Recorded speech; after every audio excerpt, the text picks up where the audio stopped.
Continuamos en Abre el Pueblo. Como lo dijimos, estamos ahora con el doctor Héctor Vargas Aya. Adelante, doctor. La pregunta, voy a contestar a la pregunta. La pregunta es si vamos por buen camino en materia energética.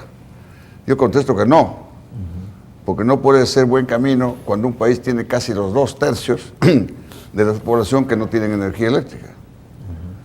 Esta es la verdadera. De otro lado, no debemos concentrarnos única y exclusivamente en el famoso gas de Camisea. Ese es un factor importante, pero no es el único. El territorio peruano no es el territorio de Suiza o de Argentina, que es una pampa. Se nutre de varias fuentes de energía térmica, que puede ser de petróleo y gasífero, energía hídrica a través de las hidroeléctricas, además energía eólica y otras. De manera que cuando hablemos de energía en el Perú tenemos que incorporar todos estos factores, no solo el gas. El Perú tiene 25 departamentos y tiene regiones de todo tipo. Aquí se ha abandonado, desgraciadamente, por intereses particulares, se ha abandonado los proyectos de plantas hidroeléctricas, sabiendo que el Perú es rico en recursos hidroeléctricos. Hay proyectos que han sido archivados, por ejemplo, como el proyecto de Pongo de Rentema, el proyecto de Pongo de Manseriche, el proyecto en el sur, entre Arequipa y Moquegua. Ya hay una serie de proyectos hidroeléctricos que han sido archivados por intereses creados. Aquí eso me recuerda a lo que está ocurriendo con los ferrocarriles. Se han postergado los ferrocarriles para dar paso al negocio de los automóviles. Y ahora se está renunciando a las hidroeléctricas, sabiendo que la energía eléctrica es la más barata. En un país como el Perú necesitamos energía hidroeléctrica. Hay que preguntar a los técnicos. La energía hidroeléctrica es sumamente barata. Es cara efectivamente la inversión, pero el kilovatio de energía eléctrica cuesta 2 o 3 veces menos que el kilovatio gasífero o de petróleo. De manera que cuando hablamos de problema energético, yo quisiera que se invitara a los técnicos para hablar en forma conjunta e integral de todos estos factores y estos aspectos que me parecen importantes, ¿no? Gracias, doctor Vargas Aya, por su aporte. Nuestro ciudadano en la línea telefónica, le damos la bienvenida. Muy buenas noches. Buenas noches. ¿Qué tal nuestro protagonista? Adelante. Mire, he escuchado con asombro a un señor incentivando poner bombas en el gasoducto, lo cual me preocupa, y echándole la responsabilidad al gobierno porque no cuida las instalaciones de una empresa privada. La empresa privada, y es como que yo tengo una fábrica de Luyines y el Estado tiene que cuidar mi fábrica, mandar los policías. Esa empresa, ¿de acuerdo?, tiene que disponer de sus recursos, invertir, gastar sus recursos en cuidar su negocio. ¿Por qué le tenemos que echar la culpa a los policías, al gobierno, porque no lo cuidaron? Era lo que quería opinar. Muchas gracias. Con todo gusto, amigo. Vamos ahora con José Rocha y Alfredo Gildemeister. Gracias, Rafael. Primero, para responder a nuestro amigo que hablaba de Petrobras como si fuera una empresa quebrada. Petrobras es una de las empresas más importantes que tiene el Brasil. Es una fuente de energía de las más importantes que tiene este país, el primer país, sin ninguna duda, en Sudamérica, en el continente, y uno de los más importantes del mundo. O sea, tenemos que tener cuidado con ese tema. Y no es que estemos hablando de experimentar. Estamos hablando de un tema que a los peruanos muchas veces se nos ha tratado de cambiar el chip y en algunos casos se ha conseguido, hablando de el peruano como un ser eminentemente mediocre para conducir empresas, y eso no es así, eso no es real. Aquí se nos ha dicho, no señores, las únicas empresas que van a funcionar en el país son aquellas que vengan del extranjero, y eso no es real. ¿Que han habido corrupción? Seguramente ha habido muchísima. Yo también he vivido parte de esa corrupción en mi país y la he lamentado y la he criticado. Pero no podemos cerrar los ojos, tenemos que empezar a cambiar nuestro punto de vista, tenemos que dejar de pensar como tercermundistas, tenemos que empezar un pensamiento nuevo, tenemos que empezar a pensar como nacionalistas, pues proteger nuestros bienes, proteger lo que tenemos, nuestra naturaleza, nuestros recursos. Señores, no se trata para poner el ejemplo que puso el último televidente, de una fábrica de Guinness. Se trata de grupos energéticos, se trata de empresas claves para los países, se trata de empresas que son cuidadas de manera impresionante por otros países, y aquí todo lo dejamos al devenir de países extranjeros. ¿Saben ustedes quiénes son los que están queriendo comprar esta empresa de energía de España? ¿Saben ustedes quiénes se apoderarán de ese 51% y de gran sector de la energía en nuestro país? Nada menos que 3 empresas de nacionalidad chilena. Que está Copec, que es la principal empresa de refinación y comercialización de Chile, Quiñenco, que también es una empresa chilena, y Primax, el consorcio con la empresa, con el grupo Romero, que también es de Chile. ¿Eso es lo que queremos para el futuro de la energía en nuestro país? Bien, José, estamos con nuestro protagonista. Muy buenas noches. Hola, estamos en vivo, adelante. Aló, ¿Qué tal, caballero? noches. Mi nombre es José Castro Suárez, de la ciudad de Jauja. ¿Cómo está? Quisiera dar mi opinión con respecto a este tema de la energía, ¿no? Si va por buen camino.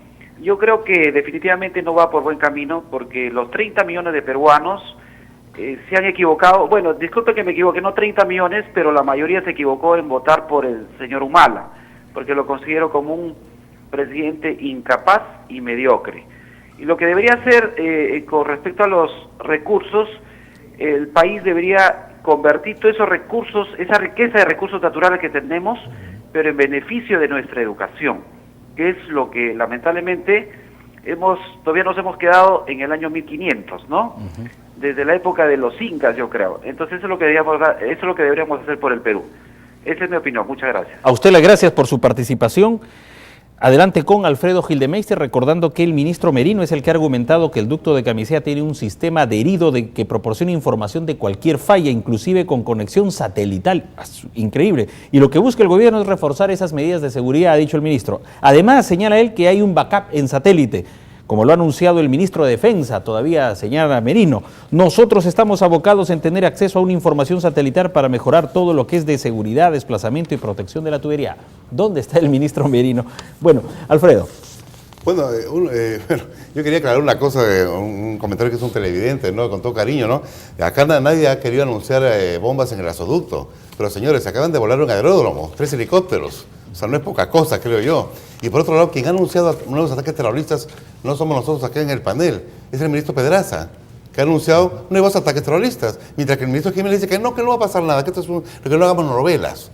Por favor, señores, acá lo que queremos es que el tema se atienda con la seriedad de vida. No estamos exagerando ni siendo alarmistas, pero tampoco estamos tontos e ilusos, o ya nos olvidamos lo que vivimos con el terrorismo. Señores, los gasoductos se vuelan. En otros países del mundo ha sucedido por bandas terroristas en otras partes del mundo. O sea, no seamos tontos. Y otra cosa, el Estado sí tiene la obligación, por el bien común y por seguridad nacional, de salvaguardar la seguridad en la zona.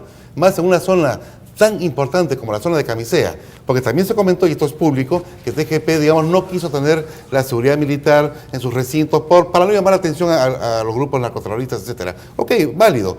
Ok, nadie dice que los militares van a entrar al recinto del aeródromo, por decirlo de una manera, o a donde está TGP, pero la zona tendrán que acordonarla, yo no sé cómo harán, es un tema ya de geopolítica, inteligencia militar, etcétera, pero tendrán que hacerlo. Y no van a preguntarle a ninguna empresa privada si pueden o no hacerlo, tienen que hacerlo. Y por eso es que ha sucedido lo que ha sucedido. O sea, la zona tiene que estar salvaguardada. Y otra cosita también, a relación a la compra de Petro, a la posibilidad, al consejo, porque he leído por ahí, está recomendando que Petroperú, digámoslo así, ¿por qué no adquiere ese 51% de la Pampilla, por ejemplo, ¿no?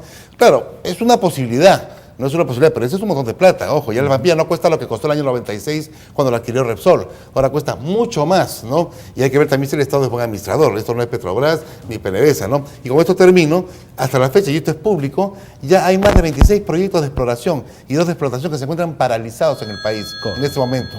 Cuidado con eso. Y ojo, esto por temas burocráticos, ni siquiera por tema del terrorismo.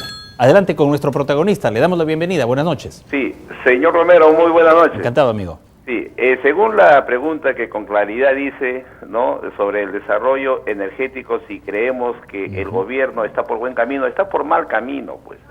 Yo creo que eso es indudable. El que no lo quiere reconocer ya es una cuestión completamente sesgada. ¿Acaso no hay un retroceso incluso en la explotación de las minerías y de esos programas energéticos, cualquiera se da cuenta que están suspendidos, que hay un retroceso en ello. ¿Cómo es posible de que el ministro de Defensa y del Interior, en vez de colaborar eficientemente con estas empresas privadas que son estratégicas, porque están en la zona del famoso Brain, que le han puesto ahora una M, ¿cómo es posible que no sean protegidas? Cualquiera sabe que estos productos son completamente estratégicos para el desarrollo del país. Ahora, quieren invertir en Talara, quieren invertir en otros gasoductos. Por favor, nuestro país no está para invertir, sino para que lo haga la inversión privada más bien. Gracias. A usted las gracias por su participación. El doctor Héctor Vargas Saya con el comentario. Yo veo que aquí hay dos temas.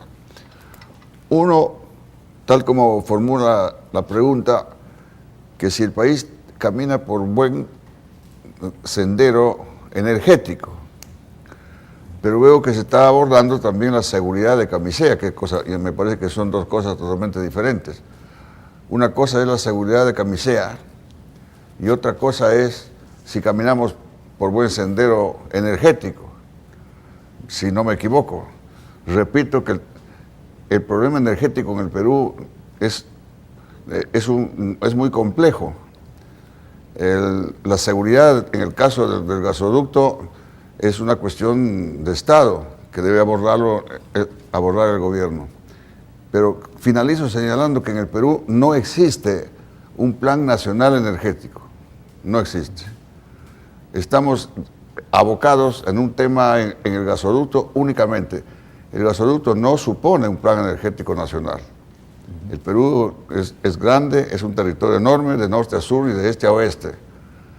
Y repito, no puede caminar por buen sendero en el plan energético un país que cerca del 2/3 de la población carece de energía eléctrica.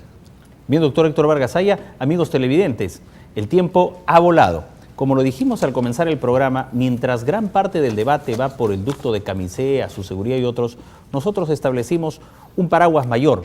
Es decir, si nosotros caminábamos por un buen sendero, como dice el doctor Vargas Saya, con relación al desarrollo energético. Hemos abordado con distintos matices la problemática energética y esperamos desde aquí que nuestras autoridades y otros tomen medidas. Se mencionó aquí de la energía eólica, también de la necesidad de que el 2014 y 15 se cumpla con la demanda de electricidad, porque esta demanda sigue creciendo a diario.